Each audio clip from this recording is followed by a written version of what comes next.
Bismillahirrahmanirrahim. Assalamualaikum warahmatullahi wabarakatuh. Perkenalkan, saya Yuizana dari Sosiologi FISIP Unsri 2018.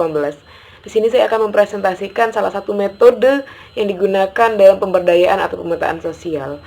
Jika kemarin teman-teman sudah mengetahui apa itu pemetaan sosial, sudah turun ke lapangan dan bagaimana mencari data atau mencari permasalahan di dalam lapangan, maka hari ini saya akan membahas terkait metodenya. Metode yang sangat terkenal yaitu PRA, Participatory Rural Appraisal. Oke, sebelum kita membahas lebih dalam apa itu Participatory Rural Appraisal, alangkah baiknya kita membahas apa itu pemberdayaan terlebih dahulu. Pemberdayaan masyarakat ini dilakukan untuk mengubah masyarakat agar menjadi lebih mampu, untuk menganalisa keadaannya sendiri, memikirkan apa yang dapat dilakukan untuk memperbaiki keadaannya, serta mengembangkan potensi dan keterampilan untuk meningkatkan kehidupannya. Jadi intinya adalah pemetaan atau pemberdayaan sosial ini dilakukan dengan tujuan adalah untuk membantu atau memihak masyarakat-masyarakat yang termarginalkan. Jadi untuk membantu mengubah atau memperbaiki kehidupan mereka menjadi yang lebih baik. Kemudian, pemberdayaan masyarakat ini dapat kita lihat dari 3 sisi, kawan-kawan. Yang pertama, itu menciptakan iklim yang memungkinkan potensi masyarakat itu bisa berkembang. Yang kedua, memperkuat potensi atau daya yang dimiliki oleh masyarakat. Dan yang ketiga, itu adalah melindungi kelompok lemah agar tidak tertindas oleh kelompok kuat, dan mencegah terjadinya persaingan yang tidak seimbang, serta eksploitasi yang kuat atas yang lemah. Oke, kemudian kita membahas tentang apa itu PRA atau Participatory Rural Appraisal. Istilah Participatory Rural Appraisal ini secara harfiah artinya adalah penelitian, pengkajian, penilaian desa secara partisipatif. Metode ini artinya adalah cara yang digunakan dalam melakukan kajian untuk memahami keadaan dan kondisi desa dalam melibatkan partisipasi masyarakat. Metode ini merupakan metode pembelajaran masyarakat. Jadi intinya adalah bahwa penelitian atau pengkajian yang dilakukan oleh peneliti di dalam masyarakat itu melibatkan masyarakat itu sendiri. Jadi peneliti hanya bertugas sebagai pendengar atau pencatat data-data yang telah diterima atau diberikan oleh masyarakat. Kemudian istilah-istilah dari PRA ini sendiri bukan hanya Participatory Rural Appraisal, kawan-kawan, tetapi ada 5 istilah lain yang menyamai PRA ini. Yang pertama ada Participatory Learning Methods atau yang kita kenal sebagai PALM. Yang kedua itu ada Participatory Learning and Action yang sering kita dengar dengan sebutan PLA. Dan yang ketiga ada perencanaan partisipatif pembangunan masyarakat desa. Ini kita sering mendengarnya dengan P3MD. Dan yang keempat itu ada Participatory Assessment and Planning, PAP. Dan yang kelima itu Farming Participatory Research atau EPR. Istilah-istilah ini menunjukkan suatu penelitian itu melibatkan masyarakat yang menjadi data utama di dalam pengkajian atau penelitian. Kemudian, seberapa pentingkah metode PRA ini, kawan-kawan? PRA ini dikembangkan dengan berbagai pertimbangan. Yang pertama, itu adanya metode kajian keadaan masyarakat yang mudah dilakukan untuk pengembangan program yang benar-benar menjawab kebutuhan masyarakat tersebut.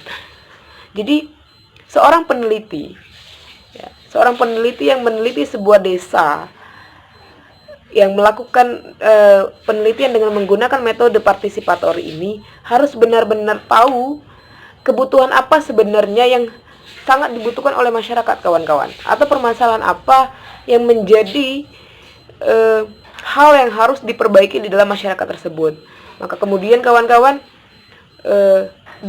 hanya dengan metode partisipatori inilah kita dapat melihat sebenarnya permasalahan apa sih yang benar-benar sedang genting di dalam masyarakat untuk mengubah masyarakat menjadi lebih baik lagi, kawan-kawan.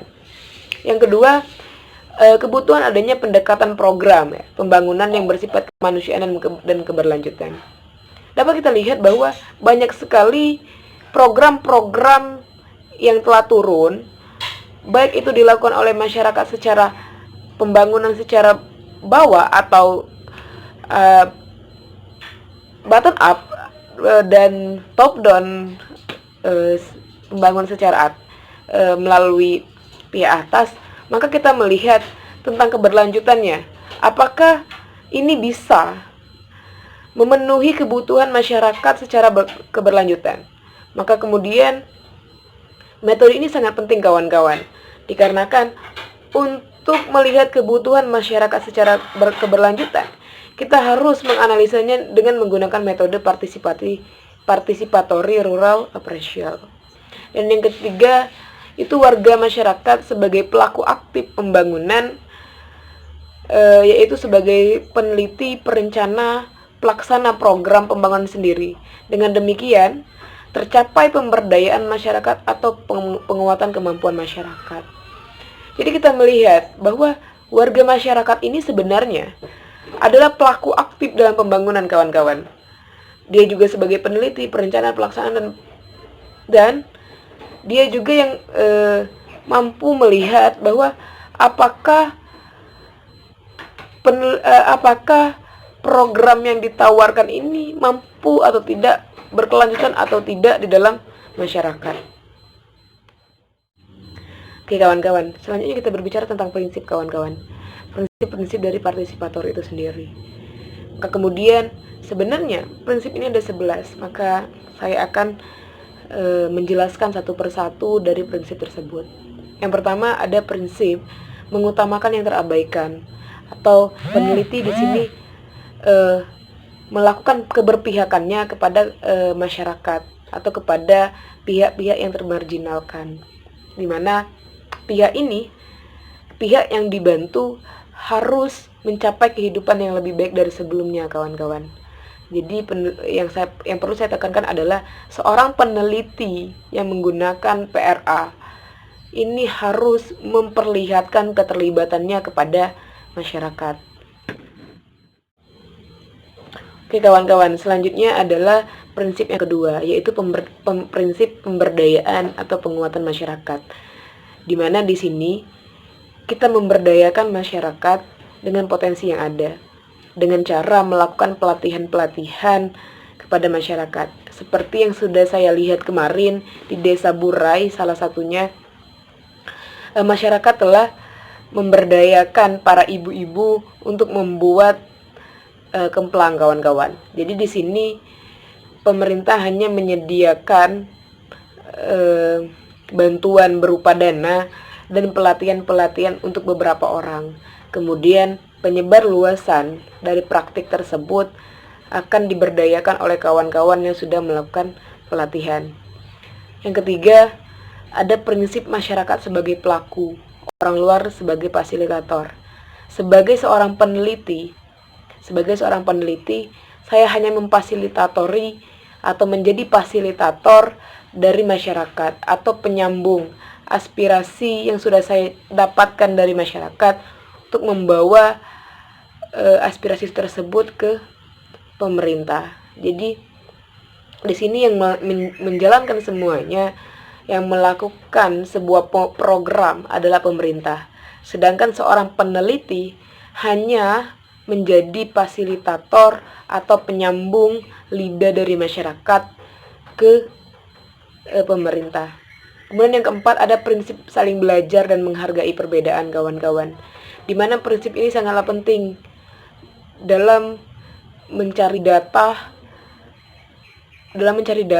yang dilakukan dengan masyarakat.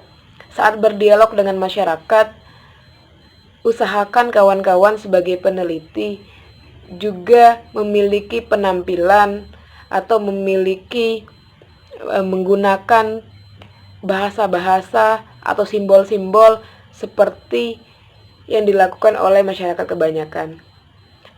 Tujuannya adalah untuk memudahkan kawan-kawan dalam mendapatkan data yang real, dan mereka tidak enggan untuk memberikan data yang benar kepada kawan-kawan. Kemudian yang ketujuh itu ada prinsip mengoptimalkan hasil. Yang kedelapan ada prinsip orientasi praktis. 9 ada prinsip keberlanjutan dan selang waktu. Ke-10 ada prinsip belajar dari kesalahan. Yang ke-11 ada prinsip terbuka.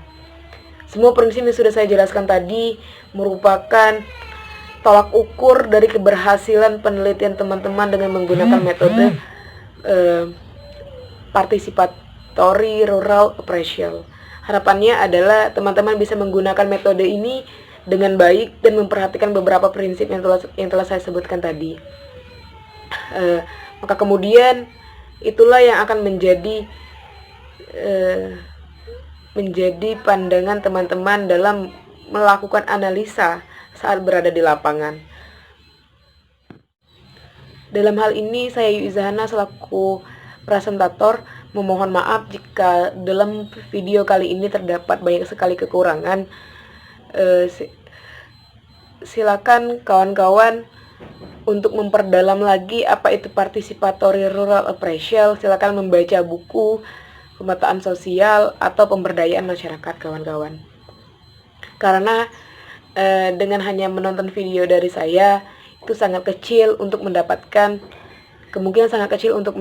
informasi-informasi terkait metode ini. Maka terima kasih karena telah menonton video saya. Saya akhiri, wabillahi taufiq wal hidayah. Wassalamualaikum warahmatullahi wabarakatuh.